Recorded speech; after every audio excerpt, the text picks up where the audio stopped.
My name is Matthias Wessendorf. I'm Principal Technical Marketing Engineer in the Cloud Networking Business Unit.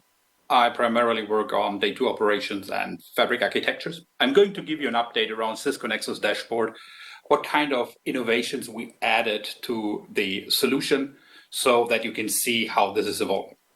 Now, if we're looking into what is really Nexus Dashboard, right? So what is it, right? So we're going to also have some forward-looking statement. So you will see what we are working on, what is coming later this year. So therefore, we have the typical legal disclaimer. Now, Cisco Nexus Dashboard. What is it? How did it evolve?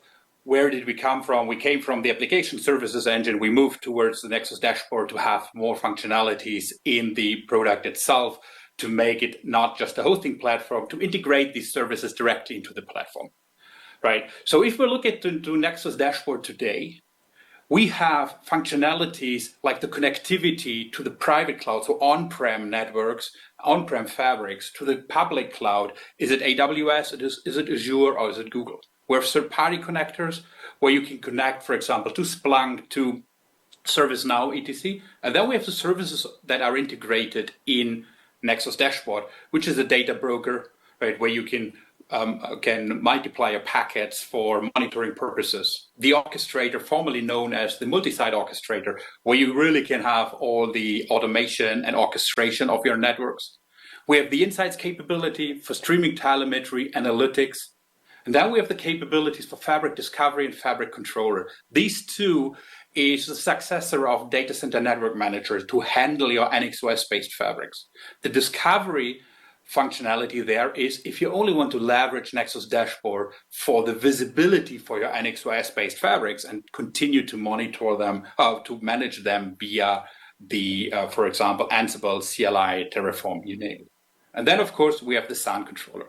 So the Nexus Dashboard has all of these services onboarded so that you can start to have a single place to go for your day two operation.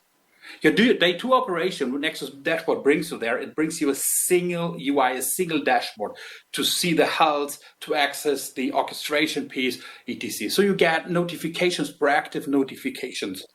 You get configuration compliance, where we have some new cool features, which I'm going to talk about.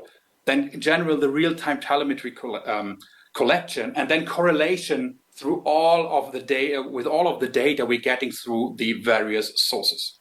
And then we have, of course, the orchestrator functionality, where you can handle the automation and policy across NXOS, cloud, and ACI. And then the general support for the hardware, for the streaming telemetry, and the configuration part. Also, the Nexus Dashboard is that one place to go. But you may think, what is going to happen if I have multiple of these due to my organizational setup? I have some fabrics in North America, I have some in Europe, I have some in Down Under. So how can I handle this? So if you have multiple Nexus Dashboard clusters, by moving them close to the sources, you can use the functionality One View, which gives you a federation of the dashboard clusters. So it gives you one UI across all of your clusters. So no need to remember, hey, what is the IP address, the DNS name of the cluster in North America? Just connect to the one in Europe, and you have a single UI across all of these clusters. So if we're looking to the simplified consumption we are having now with Nexus Dashboard, with the evolution, we have, of course, a physical version. When you have high-scale telemetry requirements, we have a virtual version, which is supporting the orchestration and the telemetry pieces. And then we also have cloud version, where you can deploy a Nexus Dashboard in the cloud, for example, for your orchestration capabilities to do hybrid cloud connectivity or cloud-to-cloud connectivity. Right? So this all is exactly the same user experience across all of these form factors. Of course, the authentication domains are possible here as well to use LDAP, radios, then two-factor authentication as well. And it gives us a single sign-on capabilities for accessing the fabrics, but also for accessing the services on the Nexus Dashboard. Also, with that one, we get a centralized user management and have the capabilities for role-based access. So you have users with different personas logging into the system with different capabilities in the system. Either the administrator for the Nexus Dashboard that sees the full-blown UI with all the administrative pieces for Nexus Dashboard? Or is it just the guy that is allowed to deploy configurations via the orchestrator functionality? Right, so this is fully integrated into the system. And then, of course, it is a single UI for logging you into the system, for going from the services to the different fabrics as well. So no need to navigate. So it's a frictionless navigation via the one UI. So I was talking about the compliance piece. Within the insights piece, we have compliance functionalities. These compliance functionalities can be either segmentation compliance, so who is not allowed to talk to whom or who must talk to whom. Then we have configuration compliance. So if I deploy something, I want to make sure that it's always the same configuration used for this. Or also naming compliance, right? So if I deploy a verb, the name has to start with VRF. And whenever the system is running, it is checking these compliance functionalities. Now, what we added, which is extremely powerful, is the capabilities for template compliance, right? You can create templates to match any managed object in an ACI fabric. So with that one, you really can build powerful config compliance templates to verify your compliance checks. And also these compliance checks are not only continuously run, but also these can be leveraged for pre-change verification. So where you can check, if I apply this config, would I potentially introduce any issues with that config? And that will also, of course, check the compliance piece. Also, we have the capabilities, as you may know, for leveraging flow telemetry directly from the ASIC of the switches. And now we need to figure out, of course, how many flows are being sent to my system, right? Do I drop flows because I'm above the capabilities of the system of the scale I just deployed? This was added as well to give you really the view into how many flows are currently arriving at the system and break that down at the level of per node basis. So you really can quickly see which system is potentially overrunning my environment.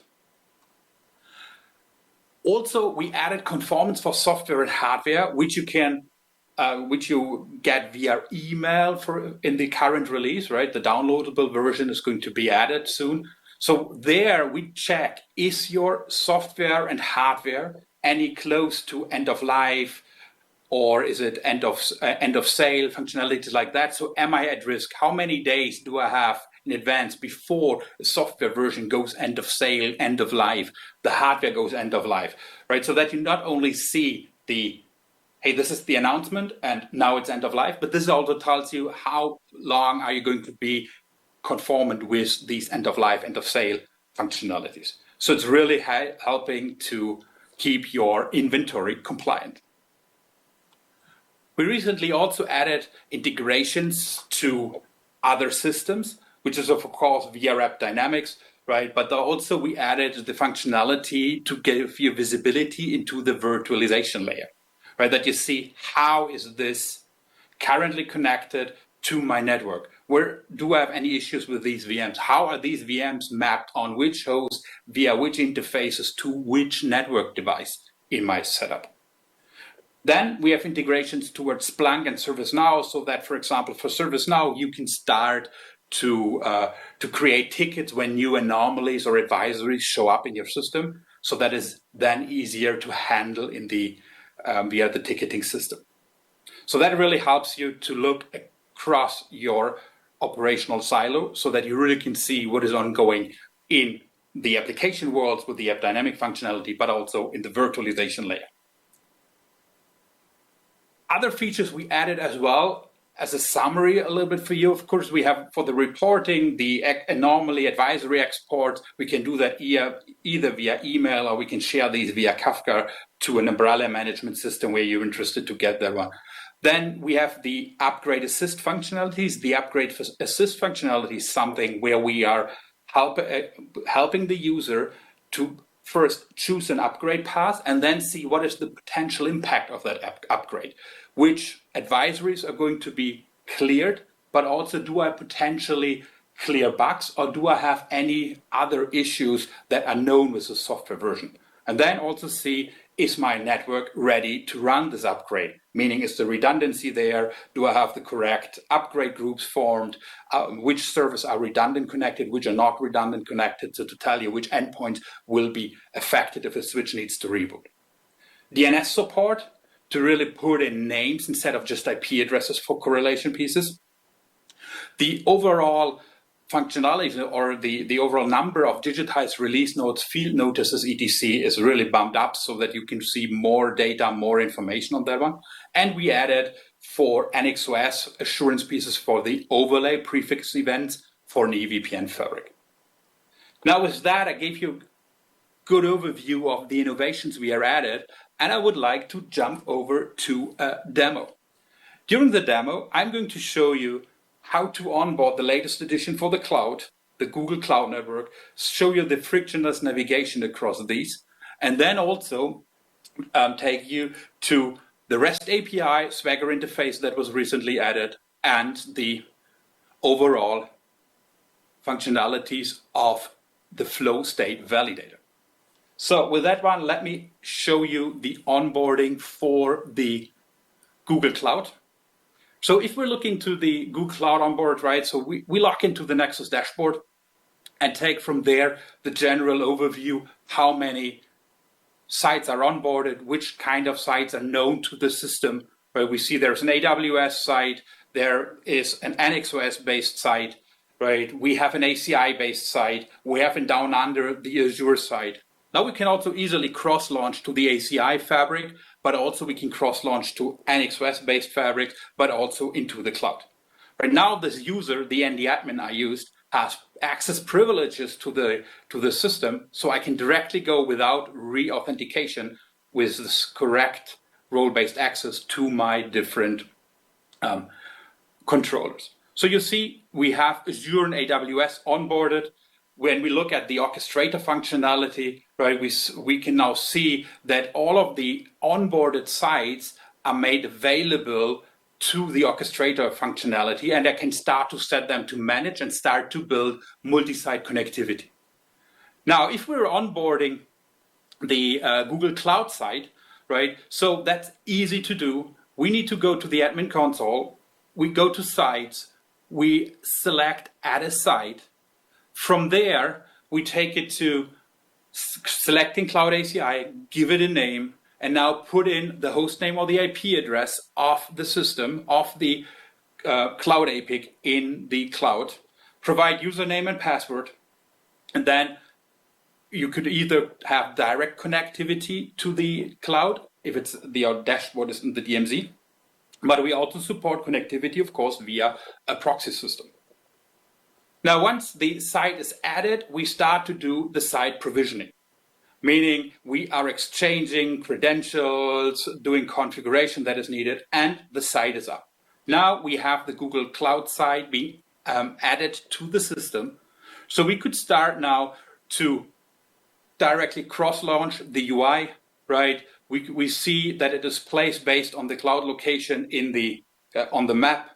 We see, hey, I directly can sign into the Cloud APIC on the Google side, right? Also, that is working. And now we see... When you added the new site, then does it have something running and you just connected it, or it just got magically spawned as you click the button? Because it just happened really quick and you just made a couple of clicks, and then I didn't see if it was already running somewhere and you just connected it, which is different to deploying it. Yes, so it is connecting, right? It is Cloud ACI based. We added recently Cloud ACI support on Google Public Cloud. Okay. And to connect the Google Public Cloud with Cloud ACI to your on-prem networks, you leverage the Nexus Dashboard with the orchestrator functionality. So the Cloud APIC was already up. It was deployed there. Now we register it to the Nexus Dashboard, right? Perfect. So it's not so fast that I deployed all of that one. Okay, good to know, because it was too magic. Now, let's get into, so that's how we onboard the Google Cloud side. Now let's look into the Insights functionality, where we can see our integrations, right? So what kind of integrations? I was talking about it during the presentation. You see, I have here a vCenter connectivity. So I connected the Insights functionality to the vCenter to visualize the virtual environment. But then also I could use App Dynamics right? Either on an on-prem deployment or as a SaaS offering. We have capabilities with the DNS, as I said. We have the orchestrator functionalities to also assure multi-site functionalities, right? So you see these functions here. But then also, we can see now here that we get a vCenter. And on the vCenter, we get an overview how many virtual machines are there, how many hosts are there, do we have any issues on the hosts. Then we can jump onto like, hey, I'm interested because I'm troubleshooting, I'm looking for a VM where the name contains "and," right? So now I get a list of my front end, of my back end. I see the utilization for the CPUs, etc. I can get into the details for that one to see, okay, is it powered on? What is the status? What was the guest OS, the DNS name? On which host is this running? In which data center is that located? On which vCenter? What about the usage for CPU, for the memory storage, right? Getting these informations about the host, in which data storage is located. But also I can see quickly a topology, right? So how is that VM, my backend VM here, how is that connected via which of my virtual interfaces to which port groups, on which host, what is the data store, what are the other VMs on that host, how is that mapped to my network? Right, so I get this visibility in here as well, and would see also anomalies if that system runs any issues, like having too much CPU consumption, having issues for connectivity, etc. So we're reading that out and giving these information more and more into the correlation for the overall system as well. Right, so that really helps me to figure out where is the system connected, how is it connected, etc. We have in the functionalities, we have the flow tracing, right? So we can collect the flows via the flow table, and we see, for example, flow table events when Leaf is telling me, hey, there is a packet that is coming from this IP going to that IP, where we have a packet drop due to a forward drop. Now we can look into the details of this flow to see, hey, where is this actually dropped? Right, and this is real insight into the data plane, right? Because it comes directly from each ASIC in the fabric where I apply my rules, which kind of traffic I am interested in. Now we're seeing here directly, it comes in which tenant, which verb, EPG, it's an ACI fabric, how many packets. So we see also it is a forward drop, which means it's a routing drop. Right, that's the one way to handle the looking into the traffic. But what about if you are starting to configure network connectivity and you want to double check this, right? For this, we have the connectivity analysis, which helps you to do a real flow state validator. So I'm looking into this IP address to that IP address and that VRF. Can they talk? How do they talk? Show me the potential passes through the network, right? So now we can look into the details here and see how this source would talk to this destination in that verb. We see which checks are run on the different devices, and then we see the potential passes. When we run these checks, we're looking into the control plane piece, but also into the forwarding plane.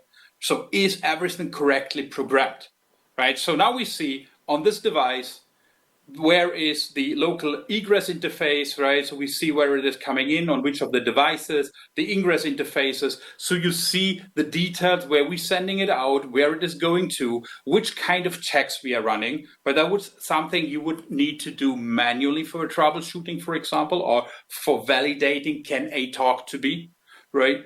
So you're seeing these functionalities, you see that on a per hop basis, you see all the potential passes, and then when it is delivered, where is it going through, right? What are the SVIs that's coming in, right? So you see all of these informations here via the flow state validator. Now, the flow state validator, of course, will tell you as well if something fails.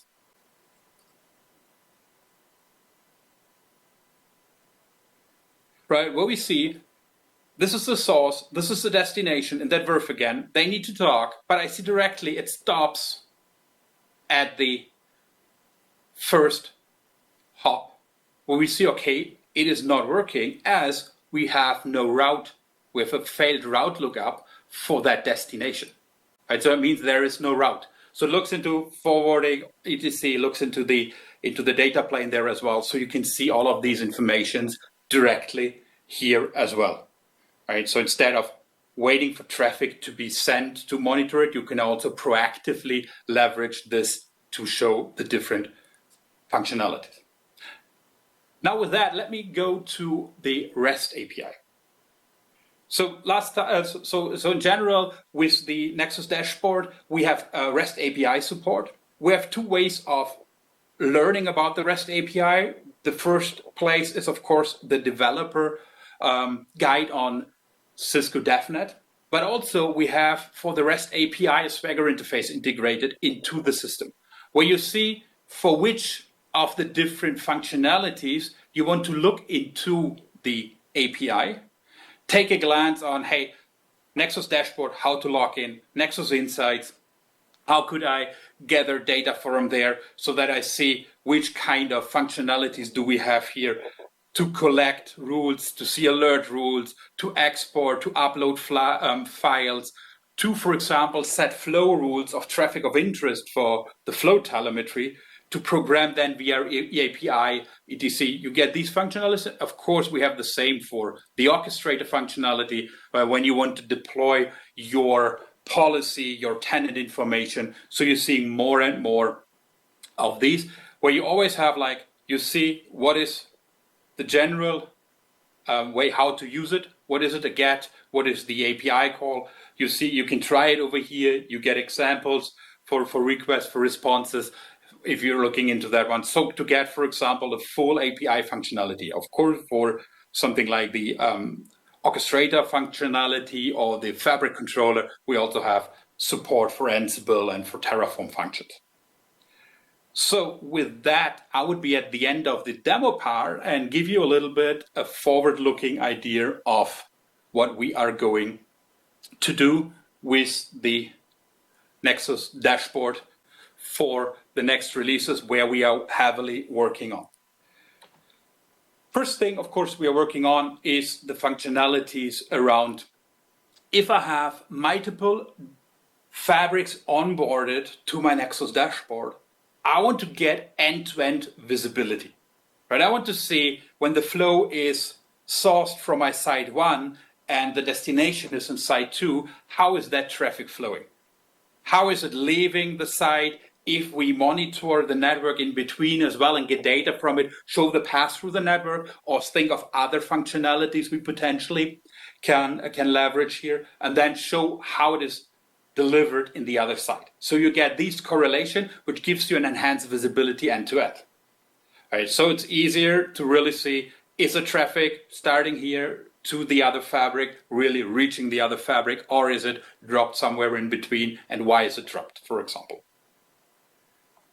Another big item is the visibility into L4 to L7 services.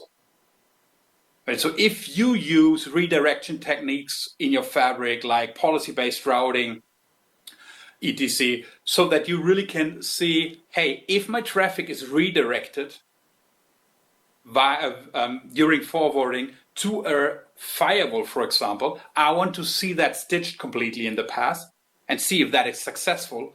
And also, if possible, can I ingest data from that service device to see what is happening with the flow in the service device? So do I potentially drop it there, or then also to show that it is delivered via the firewall back into the fabric and takes the normal forwarding path? Right, so these functionalities are really big items we are currently working on, which should soon be visible on Cisco.com in that releases. Right, so that's some of the real, for me, exciting things we're looking into to enhance the visibility, to help you to figure out much more quicker what is the root cause, for example, for traffic not being delivered correctly, and to see if I have multiple fabric communication, how is that communicating? Okay, so with that, I'm at the end of my update and short demo of the Nexus Dashboard and the innovations that were recently added to the solution.